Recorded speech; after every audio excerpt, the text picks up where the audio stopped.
5 प्रकार का शरीर होता है। कितने प्रकार का? 5 प्रकार का। औदारिक, वैक्रियक, आहारक, तेजस और कारमाण। आपके पास में कौन सा शरीर है? औदारिक। चलो, ज्ञानी लोग बैठे हैं, मेरी बात को समझ रहे हैं। आपके पास में औदारिक शरीर है। मोक्ष कौन से शरीर से जाते हैं? औदारिक से या वैक्रियक से? औदारिक शरीर से। मोक्ष जाने की ताकत किस में है? औदारिक शरीर में है। क्यों? वैक्रियक शरीर वाले मोक्ष क्यों नहीं जा सकते? देवताओं का वैक्रियक शरीर है, नारकियों का वैक्रियक शरीर है, वो मोक्ष क्यों नहीं जा सकते? देवताओं के गले में अमृत झर जाता है। उनका जितना समय होता है उस समय के बाद में उनके गले में अमृत झर जाता है। वो चाहे मैं उपवास कर लूं तो वो उपवास नहीं कर सकते। देवता चाहे मैं संयम का पालन कर लूं तो वो संयम का पालन नहीं कर सकते। उनका जो मूल शरीर होता है देवताओं का, वो 24 घंटे भोगों में लीन रहता है। और उनका जो दूसरा शरीर विक्रिया का शरीर होता है, उससे वो घूमते रहते हैं। तो जब वो 24 घंटे भोगों में लीन रहते हैं तो वो संयम का पालन नहीं कर सकते हैं। तो संयम का पालन करने की जो सामर्थ्य है, शक्ति है, वो औदारिक शरीर में है। उपवास, व्रत, संयम, ब्रह्मचर्य आदि जो पालन करने की ताकत है, वो केवल औदारिक शरीर वालों में है। इसलिए औदारिक शरीर से मोक्ष की प्राप्ति होती है। ठीक है? अच्छा, दुख सहन करने से मोक्ष जाते हैं या सुख सहन करने से मोक्ष जाते हैं? सुख को सहन करना पड़ता है कि आराम से आनंद से भोगते हो? अरे कुछ तो बोलिए। दुख सहन करना पड़ता है और सुख को आराम से भोगते हैं। तो मोक्ष जाने में दुख होता है कि सुख होता है? जोर से बोलिए ना।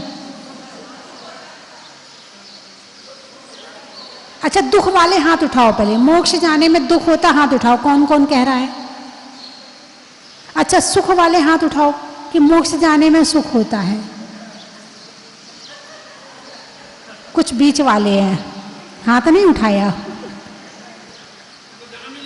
अच्छा बताओ, मोक्ष जाना हो तो महीनों महीनों उपवास करना पड़ता है, तो दुख होता है कि सुख होता है?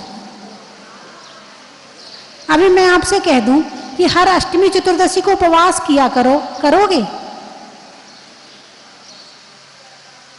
क्यों नहीं करोगे? सहन नहीं है, कष्ट होता है।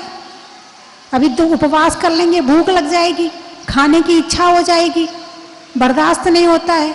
कईयों का शरीर ऐसा होगा कि वो सहन नहीं कर पाता है, तो दुख होता है। क्या होता है? उपवास करने में क्या होता है? आप कुछ बोल ही नहीं रहे, बात क्या है? उपवास करने में शरीर को कष्ट होता है और आत्मा को सुख होता है। बात समझ में आई कि नहीं आई? शरीर, दो चीज अलग है, आत्मा अलग है, शरीर अलग है। जो उपवास करने वाले हैं उनसे पूछो कि आपको अच्छा लग रहा है कि बुरा लग रहा है। वो कहेगा जिस दिन उपवास होता ना, आनंद तो उसी दिन आता है, बाकी दिन तो सुबह से शाम तक डालते रहो और जाते रहो। और जिस दिन उपवास होता है शांति से बैठ के माला भी फिरती है, शांति से स्वाध्याय भी होता है, कोई कुछ कहता भी नहीं है। जिस दिन उपवास हो कोई गुस्सा भी नहीं करता, अरे उससे मत बोल, उससे कुछ मत कहना, आज उसका उपवास है। अरे आज उसको काम मत बताना, आज उसका उपवास है। जिस दिन उपवास होता है तो घर वाले भी शांति देते हैं, और जिस दिन खा लो तो शरीर भी अशांत और घर वाले भी अशांत। तो उपवास करने में सुख है कि दुख है? जोर से बोलो ना, जोर से बोलो, जरा टीवी में आवाज जाएगी ना आपकी। सुख है तो आज से कौन कौन चतुर्दशी का उपवास करेगा?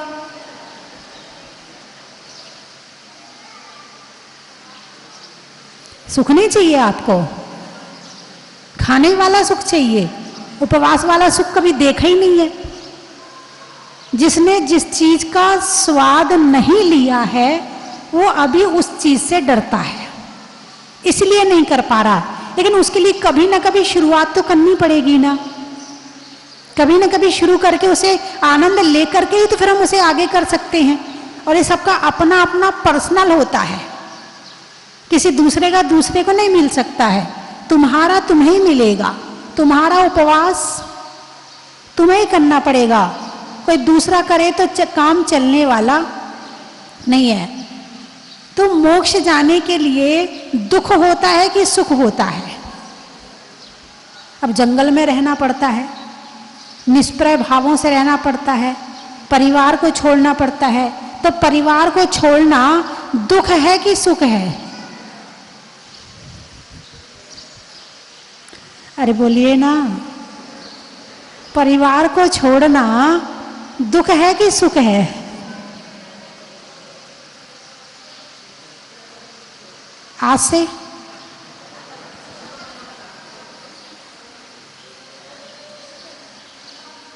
जब तक मोह है तब तक दुख है, जब तक मोह है तब तक दुख है, और मोह छूटने के बाद सुख ही सुख है।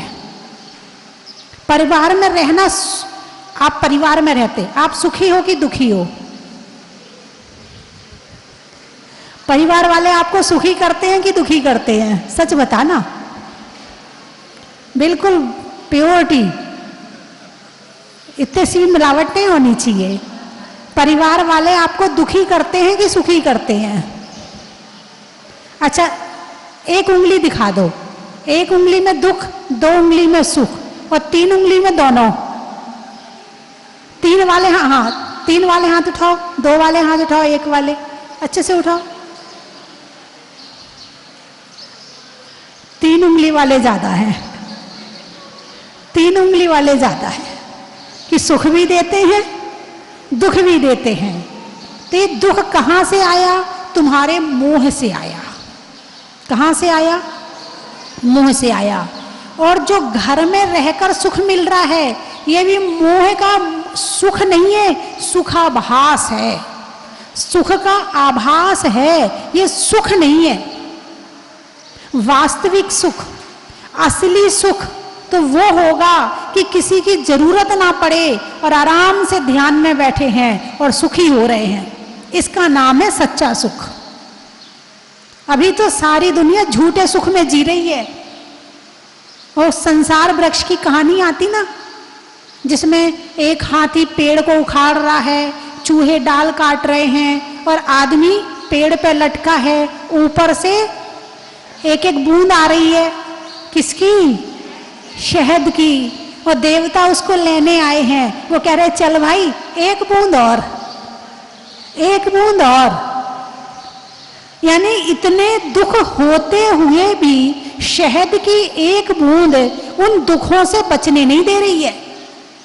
उस शहद की बूंद का स्वाद इतने दुखों को सहन करवा रहा है। नीचे 4 सर्प हैं, चूहे डाल काट रहे हैं, हाथी पेड़ उखाड़ रहा है, क्या होगा उस आदमी का पता नहीं है। और देवता उसे लेने तैयार खड़े हैं, फिर भी कहता है एक बूंद और। इसका नाम है मोह।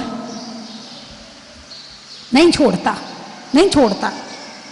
और पैर में मधुमक्खियां काट रही हैं, उसके बाद भी नहीं छोड़ रहा है कि एक बूंद शहद की। यह है मोह का सुख। और यदि देवता के विमान में जाकर बैठ जाए तो कितने सारे दुखों से बच जाए। ऐसे ही इंसान धर्म नहीं करता है। वो देवता का विमान क्या है? धर्म है। और देवता क्या है? गुरु हैं, बुला रहे हैं भैया मोह छोड़। बहुत मोह में फंस लिया, बहुत मोह में दुखी हो लिया, अब छोड़ के आ जा। वो कहता एक बूंद और। अभी बच्चे छोटे हैं, जरा इनको बड़ा कर दूं। अब बच्चे बड़े हो गए, जरा इनकी शादी कर लूं, अब शादी हो गई, अब जरा पोते पोती का मोह देख लूं, अब जब पोते पोते हो गए इनको खिला तो लूं, और जब तक हो गया ऐसा, अब तो शरीर ही नहीं चलता, अब क्या करूंगा तुम्हारे पास आके, और पूरी जिंदगी ऐसे ही निकाल देता है। यह है संसारी सुख। मोक्ष जाने में शरीर को तो कष्ट हो सकता है, पर आत्मा को नहीं हो सकता है। आत्मा को जो सुख मिलेगा वो शरीर के कष्ट जीरो के बराबर है। कहीं ज्यादा सुख मिल रहा हो और थोड़ा दुख मिल रहा हो तो आप सहन कर लेते हो, नहीं कर लेते हो?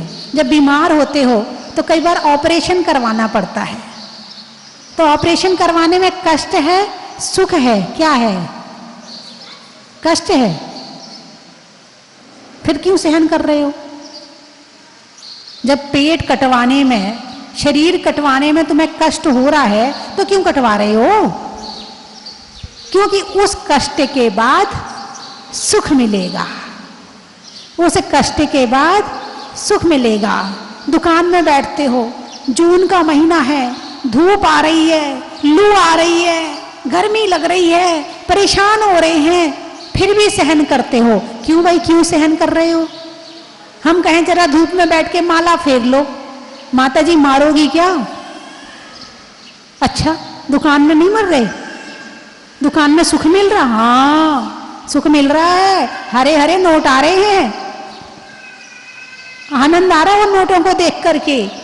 तो जैसे तुम संसार के सुख के लिए दुख सहन कर लेते हो, तो जब वहां के सुख के लिए दुख सहन कर सकते हो, तो इस आत्मा को सुखी करने के लिए शरीर के कष्ट क्यों सहन नहीं कर सकते? जहां तो हमेशा के लिए शाश्वत सुख मिलने वाला है। ये सुख तो भटकाने वाला है, मगर वो सुख तो सच्ची राह पर ले जाने वाला है और मोक्ष तक पहुंचाने वाला है। सुख और दुख कहां से होता है? शरीर से होता है या मन से होता है? सुख दुख का कारण शरीर है या मन है? बड़ी गहरी बात कह रही हूं। यदि इस बात को समझ लिया ना, तो आपको बहुत सारे दुख आपके खत्म हो जाएंगे। सुख और दुख है शरीर से है या मन से जुड़े हैं? ऐसा कोई एक आध व्यक्ति ढूंढ के बताओ जो शरीर से परेशान होकर आत्महत्या करता है। कौन से दुख से परेशान होकर आत्महत्या करता है? मन के दुख से। कौन से दुख से? मन के दुख से। यदि मन का दुख ही दुख है तो उसे दूर करने के लिए धर्म है। शादी भी खत्म सी होती जा रही है। अरे क्यों झंझट में पड़ना? पहले तो कम से कम इतना था कि घर में 8-8, 9-9 बच्चे होते थे, एक दूसरे को पाल देता था, पता ही नहीं चलता था। अब वो केवल 2 ही होते हैं, वही नाक में दम करके रखता है। और एडवांस पीढ़ी आ रही है। अरे क्यों झंझट में फंसना? अपने खाओ पियो मस्त रहो, अपनी जिंदगी करो, जियो और मौज करो। क्यों झंझट में फंसना? मतलब आने वाली पीढ़ी रिश्तेदारी नहीं निभा रही है, आने वाली पीढ़ी आगे पीढ़ी नहीं बढ़ा रही है, आने वाली पीढ़ी पति पत्नी के रिश्ते नहीं निभा रही है, तो वह जी क्यों रही है? साधु बन जाए। जब इतने अच्छे भाव हैं तुम्हारे, तुम्हें किसी से मोह नहीं है, तो साधु बनने में तो जल्दी मोक्ष मिल जाएगा। अभी आया था एक परिवार, माता पिता परेशान कि माता जी ये शादी करने तैयार नहीं है। कहती झंझट में क्यों फंसे? मैंने इससे अच्छा तो झंझट में नहीं फंसना है तो आ जाओ हमारे पास, कम से कम तुम्हें मोक्ष का रास्ता तो मिलेगा। वहां तुम नोट भी कमाओगी, 18-18 घंटे मेहनत भी करोगी, और सुख नहीं भोगना है तो फिर काय को वहां पड़े हो? रिश्तेदारी नहीं निभाना है तो फिर काय को वहां पड़े हो? फिर तो सुथरा, साफ, स्वच्छ, क्लियर, बढ़िया रास्ता, इससे बढ़िया रास्ता और क्या हो सकता है? लेकिन नहीं, एक आकर्षण है भौतिकता का, और इतना खींचता है, इतना खींचता है कि वो धर्म की तरफ जाने भी नहीं देता है। संसार के सुख तो खत्म कर ही रहा है, और साथ में धर्म की तरफ से भी जाने से रोक देता है। भौतिकता का ऐसा आकर्षण आज के समय में फैल रहा है कि इंसान अपनी संपूर्ण जिंदगी को बदल रहा है। इन 30 साल में, ज़्यादा नहीं, ये जो परिवर्तन आया है ना, ये मुश्किल से 30 साल का परिवर्तन है। 30 ज़्यादा से ज़्यादा 35 साल बोल दो। इसके पहले की लाइफ फिर भी ठीक थी, फिर भी लोग शांति से जी रहे थे। अब तो भागम भाग की जिंदगी चल रही है। कौन सी जिंदगी है? भागम भाग की। कौन कितना आगे निकल जाए, आगे भागो भागो। कहाँ भागो? बड़े आदमी बनने के लिए भागो। कहाँ भागो? सुंदर बनने के लिए भागो। कहाँ भागो? अपनी वो जो ऑफिस में काम करते वो ऊपर और चढ़ना चाहते हैं, पर और ऊपर चढ़ना चाहते हैं। बस सब भागने में लगे हैं। पहुंचेंगे कहाँ ये पता नहीं है। पहुंचना कहाँ है बताइए? हर व्यक्ति लाइन में लगा है ना। किसकी लाइन में लगा है? मृत्यु की लाइन में। जन्म लेकर किसकी लाइन में लगे हो? नंबर कब आएगा पता है? किसका नंबर कब आ जाए? तो बंधुओं, बात मोक्ष की चल रही है। सच्चा सुख त्याग में है, संयम में है, क्षमा में है, मार्दव में है। सच्चा सुख, सच्ची शांति जब भी प्राप्त होगी, इसी रास्ते से प्राप्त होगी। जब तक भटकना है भटक लो। कभी भावना हो सच्चे सुख की प्राप्ति की तो आना यहीं पड़ेगा, आज नहीं तो कल। दूसरा रास्ता है ही नहीं संसार में। जिस बिना नहीं जिन राज सीझे, तूर लो जग कीच में। जिसके बिना भगवान को मोक्ष नहीं हुआ, तुम्हें कैसे हो जाएगा? जिसके बिना भगवान को सच्चा सुख नहीं मिला, तुम्हें कैसे मिल जाएगा? जब तक भ्रम में पड़े हो पड़े रहो। जब आंख खुल जाए ना तो आ जाना। लेकिन ये ध्यान रखना, चौथे काल में मोक्ष होता है, पंचम काल में फिर भी धर्म का रास्ता है, फिर भी मुनि व्रत का पालन चल रहा है। छठे काल में तो वो भी नहीं है। पहले दूसरे तीसरे काल में भोग भूमि है, वहां भी नहीं है। चतुर्थ काल में अभी हम है नहीं है। पंचम काल में जितना बन जाए उतना तो कर ही लो। यदि यहां से जाने के बाद बाई चांस आपने अच्छे काम कर लिए, स्वर्ग चले गए, तो वहां तो होने वाला है नहीं है। बाई चांस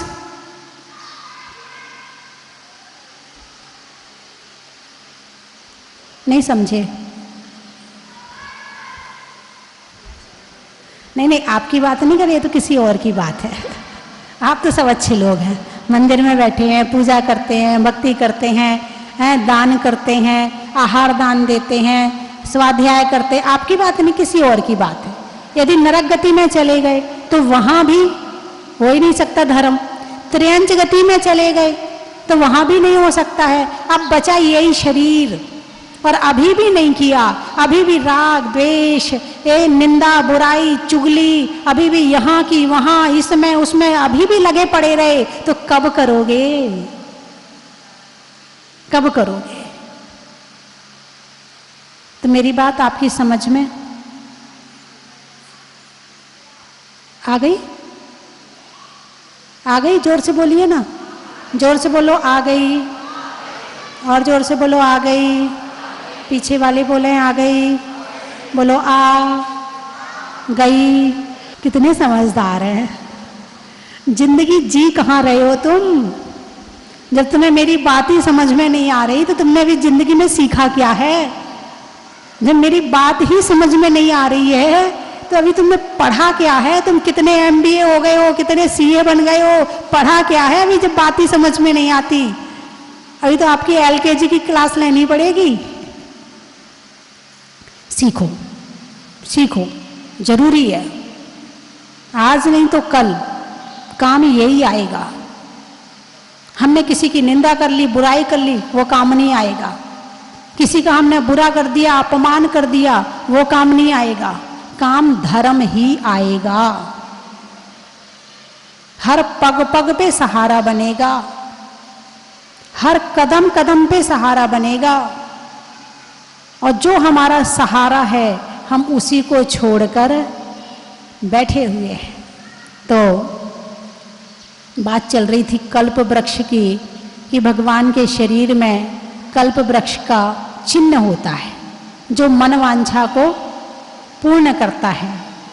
तो कल्प वृक्ष भोग भूमि में भी होते हैं, स्वर्ग में भी होते हैं। तो कल्प वृक्ष किसके उदय में मिलते हैं? पुण्य के उदय में।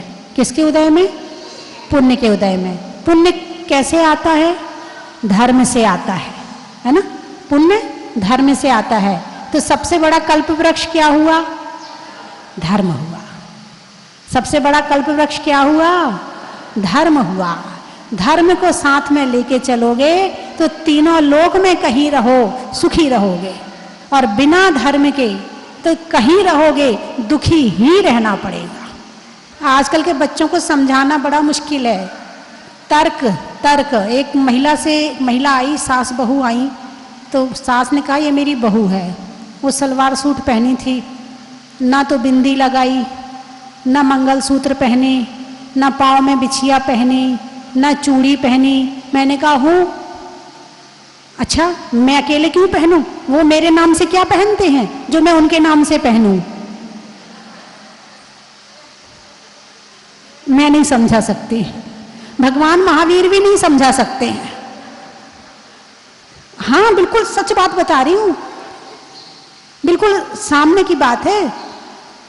जो अपने सौभाग्य को नहीं समझता है वो दुर्भाग्य को निमंत्रण दे रहा है, और जिसका दुर्भाग्य ने निमंत्रण दे दिया, पाप का उदय आ गया है, उसे अच्छी बातें समझ में आने वाली नहीं है। जो माता पिता की नहीं मान रहा है उसका दुर्भाग्य ही तो उसके साथ है। गुरु तो बाद में बताएंगे, सबसे पहले तो माता पिता सिखाते बेटा उपवास करना, आज सुहाग दशमी है। इतनी तो श्रद्धा होनी चाहिए कि जो मेरी माँ कह रही है, जो मेरी सास कह रही है, वो सही कह रही है कि बेटे बिंदी लगा ले। कहीं ना कहीं कुछ ना कुछ तो लॉजिक होगा। उसका लॉजिक मैंने पहले बताया भी है कि हार क्यों पहनते हैं, बिंदी क्यों लगाते, सबका बताया है मैंने। आज टाइम नहीं है कि इस सबके पीछे कारण है क्या। सब आप संसार में रहते हैं, कम से कम संसार के सुखों को भी तो सही तरह से लेना आना चाहिए। जिसको वो ही नहीं आता है, जिसने उसको ही छोड़ दिया, ठीक है फिर नमो अरियंताड़म।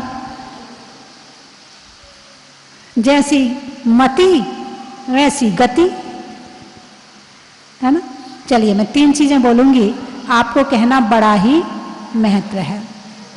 भोजन में भात का, तत्वों में सात का, तीर्थंकरों में मुनि सुब्रत नाथ का, पंखा में झलने का, बच्चों में पलने का, भगवान के जमीन से निकलने का बड़ा ही महत्व है। हिंदी में मात्रा का, स्कूल में छात्रा का, आज आपकी जहाजपुर की यात्रा का बड़ा ही महत्व है। बिजली में तार का, शास्त्रों में समय सार का, और आने वालों में मुरार का बड़ा ही महत्व है। और कहाँ से आए हैं? आम की बौर का, खाने में कौर का, और आने वालों में इंदौर का बड़ा ही महत्व है। अलवर पक्षी में पर का, शरीर में सर का, और आने वालों में अलवर का बड़ा ही महत्व है। उज्जैन चेहरे पर नैन का, बोलने में बैन का, और आने वालों में उज्जैन का बड़ा ही महत्व है। जयपुर गाने में सुर का, नृत्य में नुपुर का, और आने वालों में जयपुर का बड़ा ही महत्व है। सोनकच्छ अच्छा, पूजा में अत्र अत्र का, यहाँ के बाद आपके गच्छ गच्छ का, और आने वालों में सोनकच्छ का बड़ा ही महत्व है। धरियावत होने में गदगद का, मंत्रों में वदवद का, और आने वालों में धरियावत का बड़ा ही महत्व है। रिश्तों में ससुर का, देवों में असुर का, आने वालों में जोधपुर का बड़ा ही महत्व है। स्वस्ति धाम का मतलब। वृक्षों में बड़का, बड़की जड़ का, आने वालों में रामगढ़ का बड़ा ही महत्व है। ठिठोड़ी अच्छा, खेलने में कौड़ी का, खेलने में कौड़ी का, और मनुष्यों की जोड़ी का, और आने वालों में ठिठोड़ी का बड़ा ही महत्व है। बड़वानी बड़वानी बोलने में मीठी वाणी का, मंदिर में जिनवानी का, और आने वालों में बड़वानी का बड़ा ही महत्व है। सिद्ध बेंगलोर, नहीं होने में बोर का, बच्चों में शोर का और आने वालों में बेंगलोर का बड़ा ही महत्व है। सुहाग दशमी, रहने के लिए जमी का, बारिश में नमी का और आज सुहाग दशमी का बड़ा ही महत्व है। हो गए सारे? तो जयपुर में है। अच्छा, बारात में वर का, प्रभु के दर का और आने वालों में मानसरोवर का बड़ा ही महत्व है। बोले 24 भगवान की के सागर है, भक्तों के किना सहारा है, करुणा के सागर है, भक्तों के सहारा है, मुनि सुव्रत नाथ मेरे, भव सिंधु किनारा है, करुणा के सागर है, वात्सल्य के आंगन में भक्तों को बिठाया है, उपदेश सुना उनको, सतपथ दिखलाया है, हो दया के सागर तुम, अंजना को तारा है, करुणा के सागर है, भक्तों के सहारा है, पापों से लदी है ना, हे नाथ बचाओ तुम, मेरे थके हुए हैं पाँव, हे नाथ चलाओ तुम, कर जोड़ खड़े द्वारे, तू तारण हारा है, मुनि सोव्रत नाथ मेरे, भव सिंधु किनारा है। जैसे कि ये मंदिर हमने पहली बार देखा, लाइक इतना सुंदर मंदिर कभी भी मैंने अभी तक नहीं देखा। बहुत सुंदर लगा मंदिर, तो मुझे बहुत बहुत सुंदर लगा। और यहाँ आके तो मन तो पूरा एकदम मतलब मजा आ गया आके, जो भी है जी की जय। आज यहाँ जहाजपुर आके बहुत अच्छा लगा। इतने दिनों से टीवी में देखा, आज साक्षात दर्शन हो गए। बहुत अच्छा लग रहा है, ऐसा लग रहा है जीवन धन्य हो गया है। वंदामी माता जी, वंदामी माता जी। मैं रोज भैया सुबह कलश देखता हूँ 7 बजे टीवी में, और माता जी के प्रवचन सुनता हूँ शाम को। बाकी प्रवचन कभी कभी सुनता हूँ, बाकी प्रवचन कलश तो मैं रोज देखता हूँ। और इसलिए मैं शायद बच्चों को इच्छा, सबकी इच्छा थी, तो मैं पूरी फैमिली को लेके आ जा रहा हूँ इंदौर से आया हूँ। काफ़ी टाइम से मैं सोच रहा था, मतलब मन ही मन सोचता हूँ कि मुनि शोभनाथ भगवान जी के दर्शन होंगे, और उसके बाद उसके पश्चात सब लोगों के द्वारा तो पूरा परिवार साथ में आया और हम लोगों ने कलश किए, तो उसके इससे अच्छी बात नहीं हो सकती। तो ये बहुत अच्छी बात है, और माता जी को मेरी तरफ से वंदनामी माता जी। यहाँ पर माता जी से 1992 से जुड़ा हुआ हूँ, और माता जी के स्नेह और वात्सल्य से मैं परिपूर्ण परिचित हूँ। उनके स्नेह से ही मैं यहाँ पे बार बार आता हूँ। और एक अतिशय मेरे सामने भी हुआ था, जिसमें नाभि में स्पंदन चल रहा था। उस समय मैं भी यहाँ पर मौजूद था, और भगवान की कृपा है कि आज इतना सुंदर मंदिर माता जी के निमित्त से बना। और यही मैं सब कहना चाहता हूँ। बोलो मुनि सुब्रतनाथ भगवान की जय। माता जी के प्रवचन टीवी पे देख रहा हूँ, और रोजाना सोचता रहता था कब वहाँ जाकर दर्शन करेंगे, लेकिन अब बहुत दिनों से जो प्रार्थना लगी हुई थी वो भगवान ने पूरी की। जो अब दर्शन हुए, और माता जी के भी दर्शन हुए। माता जी की जय, भगवान मुनि सुब्रतनाथ भगवान की जय। हर्ष का विषय है कि आज हमें भगवान मुनि सुब्रतनाथ भगवान के दर्शन करने का सौभाग्य प्राप्त हुआ। भीतराग प्रभु की मूर्ति वैसे ही मन को शांति प्रदान करने वाली होती है, लेकिन मुनिष्ठनाथ वाले बाबा की मूर्ति काफ़ी मनोहरी, चित्त को आकर्षण करने वाली एवं मन को शांति प्रदान करने वाली मूर्त है। यहाँ बार बार दर्शन करने की हमें इच्छा होती है। मैं 5-6 वर्ष पूर्व यहाँ दर्शनार्थ आया था। उस वक्त में भगवान कमरे में विराजमान थे, लेकिन हमें गर्व होना चाहिए कि हमें ऐसी धर्म प्रभावना करने वाली माताजी हमें इस युग में मिली, जिन्होंने 5 साल में इस क्षेत्र का कायाकल्प कर दिया और इस क्षेत्र का नाम पूरे भारत में नहीं विश्व में इस नाम को, जहाजपुर को प्रसिद्ध कर दिया। हम माताजी के बहुत बहुत कृतज्ञ हैं कि आपने हमें ऐसी चीज़ दी और जैन धर्म की प्रभावना की। मैं उप प्रमुख जिला प्रमुख प्रतापगढ़ हूँ और मैं भी ये मानता हूँ कि हमें इस किसी चीज़ की प्राप्ति पुण्य से ही होती है। आचार्य वर्धमान सागर जी महाराज जब दरियावत में प्रतिष्ठा करवाई थी 2001 में, उस वक्त में महाराज जी ने मुझे नियम दिए थे कि आप प्रतिदिन दरियावत में रहोगे तो अभिषेक करना। मैं उस दिन से उस नियम का पालन कर रहा हूँ। तो आज मैं एक छोटा सा व्यक्ति भी हमारे दरियावत के सबसे ऊंचे पद उप जिला प्रमुख, क्योंकि सामान्य व्यक्ति वहाँ तक ही पहुँच पाता है, मैं वहाँ तक पहुँचा तो ये गुरुओं का आशीर्वाद मानता हूँ। 2 लाइनें मैं यहाँ और पेश करके स्नान ग्रहण करता हूँ। तेरा द्वारा कितना प्यारा, तेरा द्वारा कितना प्यारा, कम लगता है जीवन सारा, तेरे दर्श की लगन से हमें आना पड़ेगा, तेरे दर पे दोबारा हमें आना पड़ेगा, तेरे दर पे दोबारा। चलो रे चलो, चलो रे चलो रे चलो, चलो जहाजपुर, चलो रे चलो रे चलो, चलो रे चलो।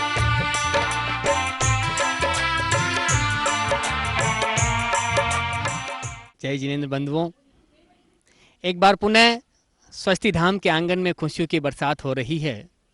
अवसर आया है परम पूज्य स्वस्ति धाम प्रणेता गणनी आर्यिका स्वस्ति भूषण माता जी का 26वां मंगलमय वर्षा योग स्वस्ति धाम जहाजपुर में भूगर्भ से प्रकटित मुनीश्वरनाथ भगवान की पावन छत्र छाया में हो रहा है।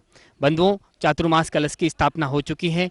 मुख्य कलश के साथ साथ 4 अन्य कलशों की स्थापना की गई है, जिनमें स्वस्ति कलश कुल 108 होंगे, जिसमें प्रत्येक की न्योछावर राशि 11,000 रुपये है। ज्ञान कलश 51 होंगे, जिसमें प्रत्येक की न्योछावर राशि 21,000 रुपये हैं। सन्मति कलश 31 होंगे, जिसमें प्रत्येक की न्योछावर राशि 51,000 रुपये हैं। और मुनीश्वरनाथ कलश कुल 21 होंगे, जिसमें प्रत्येक की न्योछावर राशि 1,11,000 रुपये हैं। बंधुओं, जो मुख्य कलश होगा वो लक्की ड्रा के द्वारा निकाला जाएगा। जो 1,11,000 का कलश प्राप्त करेगा उनको 2 लक्की ड्रा कूपन भी साथ में दिए जाएंगे, और जो 51,000 रुपये की कलश प्राप्त करेगा उनको 1 लक्की ड्रा कूपन भी दिया जाएगा। हो सकता है आपके भाग्य चमक जाए और महामंगलकारी मंगल कलश मुख्य कलश आपके घर में पहुंच जाए। बंधुओं, सौभाग्य आपको बुला रहा है। ज्यादा विचार नहीं करें, अतिशय क्षेत्र पर अतिशयकारी बाबा के चरणों में 4 महीने तक ये कलश रहेंगे, और जिस घर में वो जाएंगे उस घर में मंगल ही मंगल होगा। प्रतिदिन यहाँ पर जो शांति धारा होती है, पूज्य माता जी के मुखारबिंद से रिद्धि मंत्रों के साथ में जो शांति धारा होगी, उन शांति धारा के मंत्रों की वर्गणाएं उन कलशों के अंदर होगी, और वो महामंगलकारी मंगल कलश आपके घर में पहुंचेगा। तो मन बनाइए, भाव बनाइए, सौभाग्य का सिंदूर अपने मस्तक पे लगाने का मौका आया है, पीछे नहीं हटे, और एक कलश आप यहाँ पर बुक करवा सकते हैं, अपनी स्वीकृति आप यहाँ पर दे सकते हैं। धन्यवाद। कंचन की थाल को सजाओ रे आज, रत्नों की थाल को भर लाओ रे आज, आओ आओ करे रे गुणगान आरती भगवन की, आओ आओ करे गुणगान आरती भगवन की, आओ आओ करे रे गुणगान आरती भगवन की।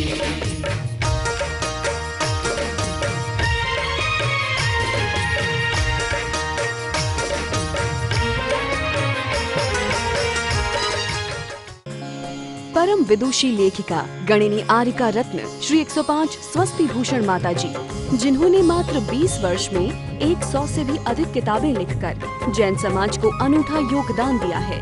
बड़े बड़े विधान जैसे कल्पद्रुम महामंडल विधान, सिद्ध चक्र महामंडल विधान, इंद्रध्वज महामंडल विधान, एवं विशेष जनपद पूजांजलि आदि महत्वपूर्ण साहित्य बहुत ही सरल व सुबोध शैली में लिखे हैं। इसमें गद्य एवं पद्य साहित्य भी समाहित है। इन महान साहित्यों को पढ़कर आप भी अपने ज्ञान का विकास कर सकते हैं। साहित्य प्राप्त करने हेतु आज ही संपर्क करें। संपर्क सूत्र 7906062500 9868345768।